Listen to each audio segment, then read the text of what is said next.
नमस्कार, ANB news देख रहे तमाम दर्शकों का स्वागत है। मैं हूं आपके साथ मनप्रीत कौर। इस वक्त के स्पेशल बुलेटिन में आप देख रहे हैं अपनू उत्तराखंड। तो बुलेटिन की शुरुआत करेंगे इस वक्त की अहम खबरों से। सिलक्यारा सुरंग के मलबे में फंसी ऑगर मशीन को काटने के लिए हैदराबाद से प्लाज्मा कटर मशीन मंगाई गई है। 41 श्रमिकों को बचाने के लिए प्लाज्मा कटर की सहायता से काम शुरू कर दिया गया। प्लाज्मा कटर मशीन को सिलक्यारा लाया गया। इस नई मशीन के घटनास्थल पर पहुंचने से पहले भी ऑगर मशीन को हटाने की प्रक्रिया जारी थी। वहीं मुख्यमंत्री पुष्कर सिंह धामी ने कहा, हैदराबाद से जो प्लाज्मा मशीन लाई गई है उसने काम करना शुरू कर दिया है। कटाई तेजी से चल रही है। अब कुल 14 मीटर की दूरी शेष बची हुई है, जो अगले कुछ घंटों में पूरी कर ली जाएगी।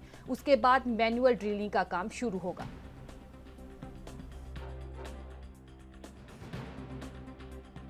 अभी सुबह से प्लाज्मा मशीन जो हैदराबाद से आई है उसने काम करना शुरू कर दिया है और तेज़ी से कटिंग हो रही है। अब कुल 14 मीटर शेष बचा हुआ है जो आगर मशीन को काट के निकालना है। लगता है कि जल्दी ये काम हो जाएगा अगले कुछ घंटों में। उसके बाद मैनुअल काम शुरू होगा डीलिंग का। उत्तराखंड के उत्तरकाशी में बनाई जा रही सिलक्यारा सुरंग में 41 श्रमिकों की जिंदगी दांव पर लगी हुई है। बीते 14 दिनों से इन्हें सही सलामत निकालने का प्रयास जारी है। इसी कड़ी में अब भारतीय सेना के मद्रास सेपर्स के जवान भी शामिल हो गए हैं। यह जवान कुछ सिविलियंस के साथ मिलकर मैनुअल ड्रिलिंग का काम करेंगे। इसके लिए कुल 20 विशेष लोगों को बुलाया गया है। वहीं बचाव कार्य के लिए प्लाज्मा कटर भी पहुंच गई है और इसकी कटाई शुरू कर दी गई है। बता दें कि अमेरिकन ऑगर की प्लाज्मा कटर के साथ अव्वल लेजर कटर का भी इस्तेमाल किया जा रहा है। अगर शाम तक इन कटर्स के द्वारा अमेरिकन ऑगर मशीन को निकाल लिया जाए तो 12 से 14 घंटे में उसके बाद ये टनल का काम पूरा हो सकता है।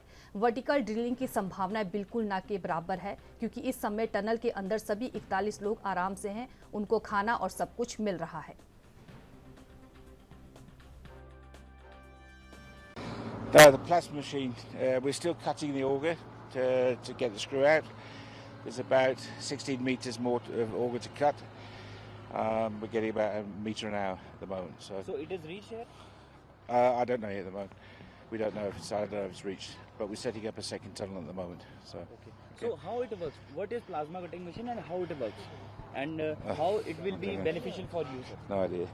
One question only, sir. Yeah. For how it works? Beneficial is that it'll cut the steel faster. So at the moment we're using argon cutter. The plasma machine is a lot hotter, it cuts the steel much faster. Sir, how much time you will take to remove all the blades, all the debris of the auger machine, sir? We don't know. We don't know. It depends. Sometimes we're getting small pieces out, sometimes we're getting big pieces. Uttarakhand के cabinet मंत्री प्रेमचंद अग्रवाल ने Uttarkashi tunnel में फंसे मजदूरों को जल्द बाहर निकाले जाने की बात कही। कैबिनेट मंत्री अग्रवाल ने बिहार और बंगाल के मजदूरों के टनल में फंसे होने के बावजूद दोनों ही सरकारों द्वारा अपने मजदूरों की सूद न लिए जाने पर सवाल उठाए। मंत्री के इस सवाल पर कांग्रेस ने उत्तराखंड सरकार को घेरते हुए कहा कि उत्तराखंड सरकार मजदूरों को अभी तक क्यों नहीं निकाल पाई।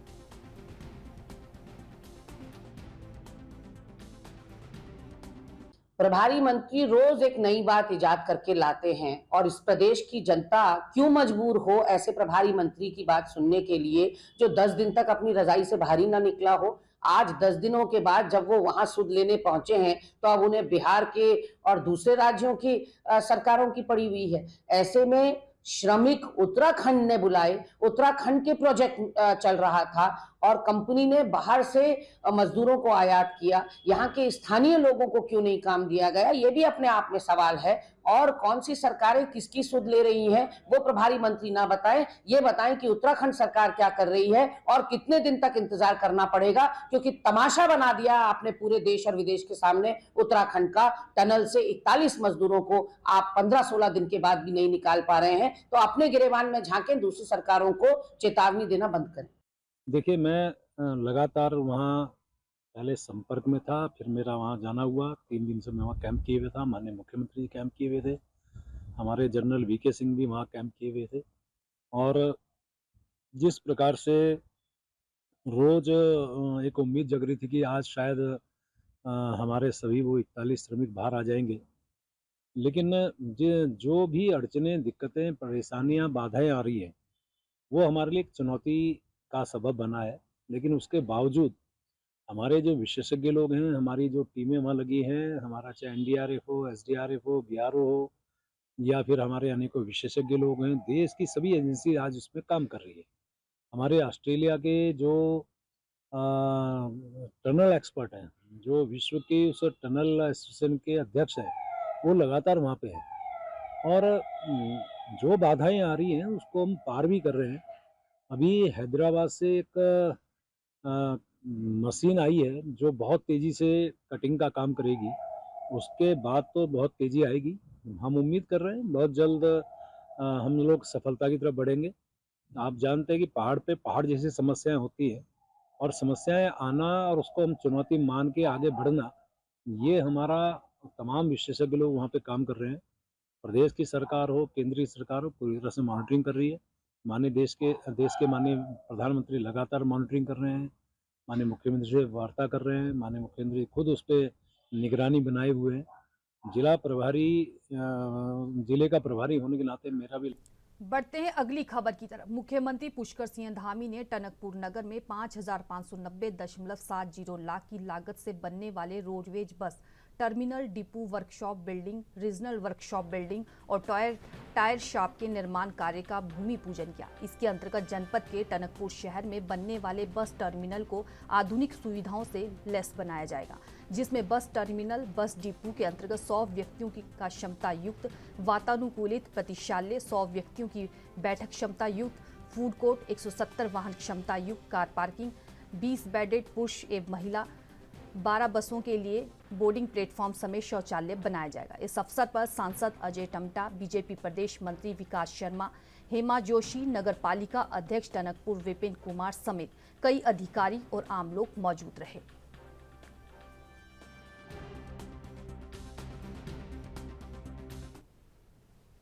बीजेपी की प्रदेश प्रवक्ता मधु भट्ट ने कांग्रेस पर हमला बोला है। उन्होंने कांग्रेस पर हमला बोलते हुए कहा कि दिक्कत सिर्फ कांग्रेस को है।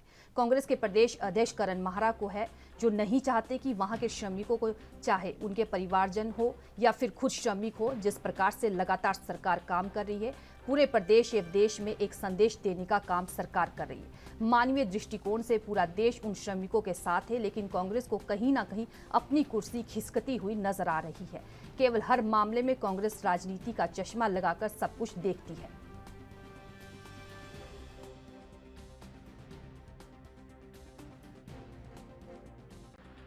देखिए, माननीय मुख्यमंत्री श्री पुष्कर सिंह धामी जी इस समय इस पूरा उत्तराखंड के प्रत्येक जो उनके पास पूरी परिवार की, हर किसी की उनके ऊपर एक जिम्मेदारी है। वो ये उत्तराखंड के मुख्यमंत्री हैं और एक मुख्यमंत्री जो होता है संरक्षक होता है, परिवार का मुखिया होता है। उस मुखिया के नाते वो अपनी पूरी जो है पूरी भूमिका को बहुत ही एक मैं कहूँगी जो एक परिवार का मुखिया होता है उस तरीके से उस भूमिका को निभा रहे हैं। और माननीय प्रधानमंत्री जी जिस प्रकार से पल पल की अपडेट ले रहे हैं, तो मुझे लगता है कांग्रेस को ही इस बात से दिक्कत हो रही है, क्योंकि ना तो इनके कहीं कोई शीर्ष नेता दिखाई देता है, न कहीं कोई इस विषय पर चर्चा करता है, न उनकी तरफ से अभी तक कोई सुझाव आए हैं। केवल खाली बयानबाजी करने पे लगे हुए और मीडिया पे केवल किसी तरह हम मीडिया पे नजर आए यही दिखाई दे रहा है। लेकिन जनता बहुत अच्छी तरह समझ चुकी है, जनता जानती है।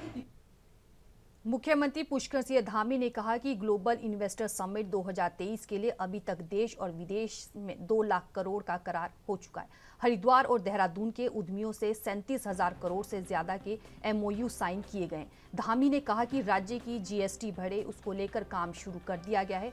राज्य के लिए लाभकारी उद्योगों को कर में विशेष प्राथमिकता दी जा रही है। प्रधानमंत्री की प्रेरणा से काम आगे बढ़ रहा है। वहीं बीजेपी प्रदेश प्रवक्ता मधु भट्ट ने कहा कि यह अच्छी बात है कि अब तक 2 लाख करोड़ के करार मुख्यमंत्री पुष्कर सिंह धामी के नेतृत्व में हो चुके हैं। वहीं हरिद्वार और देहरादून के लिए 304 कंपनियों से हुआ है।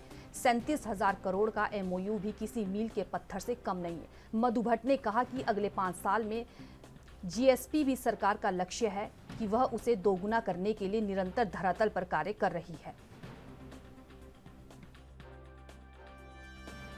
देखिए, माननीय मुख्यमंत्री श्री पुष्कर सिंह धामी जी इस समय इस पूरा उत्तराखंड के प्रत्येक जो उनके पास पूरी परिवार की, हर किसी की उनके ऊपर एक जिम्मेदारी है। वो ये उत्तराखंड के मुख्यमंत्री हैं और एक मुख्यमंत्री जो होता है संरक्षक होता है, परिवार का मुखिया होता है। उस मुखिया के नाते वो अपनी पूरी भूमिका को बहुत ही एक मैं कहूँगी जो एक परिवार का मुखिया होता है उस तरीके से उस भूमिका को निभा रहे हैं। और माननीय प्रधानमंत्री जी जिस प्रकार से पल पल की अपडेट ले रहे हैं, तो मुझे लगता है कांग्रेस को ही इस बात से दिक्कत हो रही है, क्योंकि ना तो इनके कहीं कोई शीर्ष नेता दिखाई देता है, न कहीं कोई इस विषय पे चर्चा करता है, न उनकी तरफ से अभी तक कोई सुझाव आए हैं। केवल खाली बयानबाजी करने पे लगे हुए और मीडिया पे केवल किसी तरह हम मीडिया पे नजर आए यही दिखाई दे रहा है। लेकिन जनता बहुत अच्छी तरह समझ चुकी है, जनता जानती है कि कौन उनके।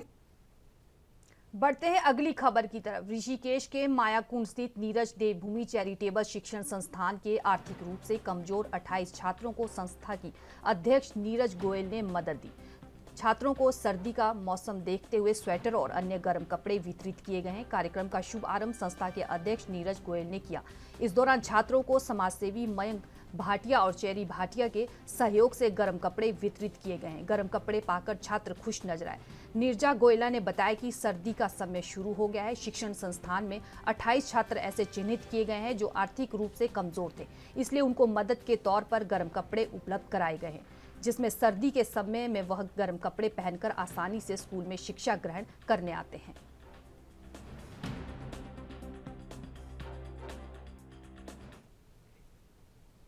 रुड़की में मौत के डॉक्टरों से सावधान हो जाए, यहां आपकी भी जान जा सकती है, क्योंकि रुड़की का स्वास्थ्य विभाग गहरी नींद में सोया हुआ है। दरअसल रुड़की के मोहनपुरा में एक फर्जी झोलाछाप डॉक्टर ने लवेश त्यागी नामक व्यक्ति को उपचार करने के दौरान गलत इंजेक्शन दे दिया था, जिससे लवेश त्यागी की मौत हो गई, जिसके बाद परिजनों ने पुलिस से डॉक्टर के खिलाफ कार्रवाई की मांग की है। वहीं रुड़की सिविल लाइन कोतवाली पुलिस ने पहले तो चिकित्सक के सहायक को गिरफ्तार किया और अब पुलिस चिकित्सक को गिरफ्तार किया है। वहीं पूछताछ में पता चला है कि आरोपी फर्जी चिकित्सक है, जो लगभग 15 वर्षों से अपने मामा के सर्टिफिकेट पर अपनी केमिस्ट की दुकान खुलेआम चला रहा था। फिलहाल पुलिस मामले की जांच में जुटी है। रुड़की क्षेत्र में 10 अक्टूबर को एक व्यक्ति की पाल क्लिनिक में जो है इंजेक्शन लगाने से वहीं पर मौके पे उनकी मृत्यु हो गई थी, जिसमें कल आरोपी चिकित्सक जो मनोज पाल है उसकी गिरफ्तारी की गई है। और विवेचना में प्रकाश में आया है कि ये कम्प्लीटली एक फर्जी हॉस्पिटल संचालित कर रहा था पिछले 15 साल से। इसके पास कोई भी एलोपैथी से रिलेटेड डिप्लोमा नहीं होना पाया गया। इसके पास जो डिप्लोमा है वो नेचुरोपैथी का है, जिसमें कि एलोपैथी ये संचालित नहीं कर सकते हैं। इस संबंध में हमने चिकित्सा विभाग हरिद्वार से भी एक रिपोर्ट प्राप्त की है, जिसमें इनका क्लिनिक जो है वो कम्प्लीटली अवैध